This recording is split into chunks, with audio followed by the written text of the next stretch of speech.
दूसरी मैम और थी। शाम के बजे हैं, अभी क्या टाइम हो रहा है, 8 बज चुके हैं और मुझे भी खाना बनाने का मन नहीं कर रहा। श्रुति काट रही है आलू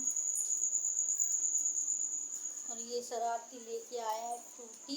क्यों गया था? मम्मी से पूछे, मैं गई थी ना साथ में, मैं साथ में खड़ी थी तो वो फिर चला गया था, लेने के लिए गया था। और अभी थोड़ी देर से 8 बजे के बाद मैं अपने घर की दुकान बंद कर दूंगी। तो गाइस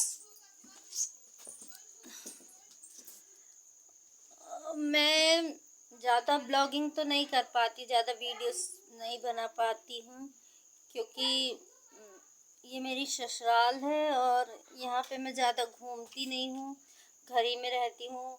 तो मैं घर का ब्लॉग बनाती हूँ, जैसे कहीं बाहर घूमने गई तो बनाई। उस दिन मैंने होली वाली वीडियोस डाली तो थी, लेकिन ये तो वो ना भीड़ में थोड़ी अच्छी नहीं बन पाई थी मुझसे, मतलब मोबाइल कैमरा ठीक से पकड़ते नहीं बना था, तो थोड़ी वीडियो कम अच्छी नहीं आई थी। तो फिर मैंने डाली थी लेकिन डिलीट करवा दिया था उससे। तो फिर अब देखते हैं, अभी और भी कुछ मतलब अब हमारे यहाँ क्या होता है कि परशुराम जयंती में हमारे यहाँ मनाई जाती है, ब्राह्मण सम्मेलन होता है।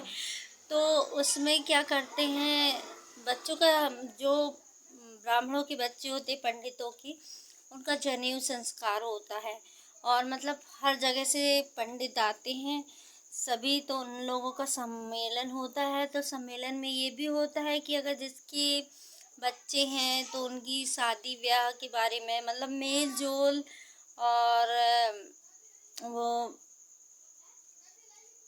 अच्छे से मतलब उनकी जान पहचान हो जाए कि हाँ जानकारी हो जाए, तो फिर मतलब इसी जरिए से बच्चों की शादी ब्याह भी तय कर दिए जाते हैं। और पूरे में जलूस निकाला जाता है। परशुराम मंदिर हमारा यहीं पास ही में, उसी में माता जी का मंदिर है खेरमाई। तो जब वो परशुराम जयंती में रैली निकलेगी और उसका मैं आपको पूरा व्यू दिखाऊंगी।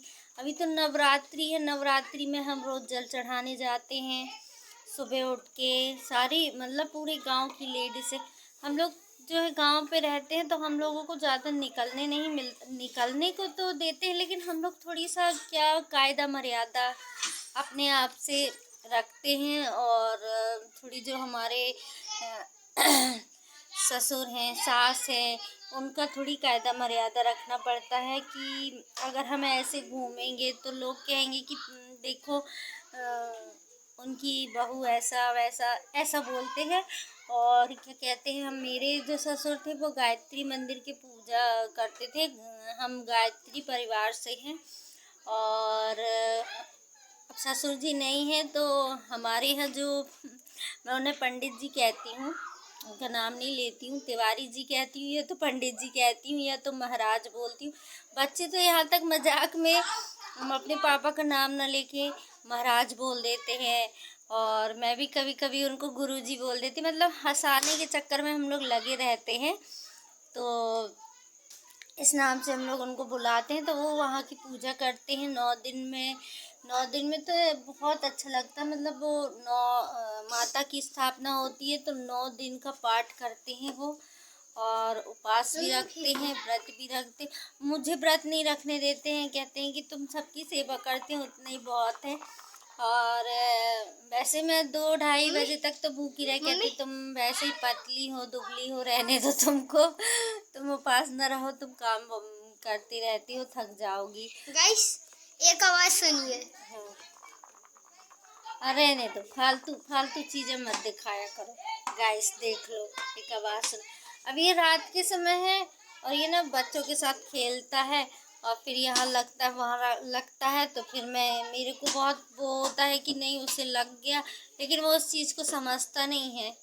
और तो कल सुबह मैं मॉर्निंग में उठूँगी और फिर चलते हैं अपन मॉर्निंग के लिए। राधे कृष्ण का मंदिर है बहुत अच्छा, और गार्डन वगैरह है, सभी चीज़ें यहाँ पे, मॉल भी है। गाँव जब मेरी शादी हुई थी तो मैं 18 साल की थी, तो 18 साल की थी। और जब मैं यहाँ आई थी तो मैं अपने पापा से बोलती थी कहाँ गाँव देहात में शादी कर दी, पानी कितनी दिक्कत है यहाँ पे, दिन भर लाइट गोल होती रहती है। मैं तो इतना रोई थी पापा से। अब मैं नहीं जाऊँगी अपने ससुराल और सलाल, बहुत ज़्यादा। फिर उसके बाद पापा ने समझाया, मम्मी ने समझाया, फिर उसके बाद मैं रहने लगी यहाँ पे। रहते रहते नहीं यार, अब अगर मैं अपने मायके जाती हूँ तो मुझे वहाँ अच्छा नहीं लगता, यहाँ अच्छा लगता है। लेकिन पहले की अपेक्षा बहुत अच्छा हो गया है हमारा गांव। लगता नहीं है कि गांव में हम पूरे आपको पूरा कुंडा घुमाएंगे। यहाँ की भाषा भी अच्छी है, मतलब बुंदेली बोली जाती है, लेकिन अगर जो बुंदेली भाषा में बात करे तो हम भी वैसे ही भाषा में बात कर लेते हैं। बुंदेली भाषा बोली जाती है मेरे यहाँ पे, लेकिन जो बात करे वैसा मैं बोल लेती हूँ। सो गाइस, आपको कैसा लगा मेरा वीडियो? लाइक और सब्सक्राइब करना। बाय बाय, फिर मिलेंगे, बाय अगले ब्लॉग में।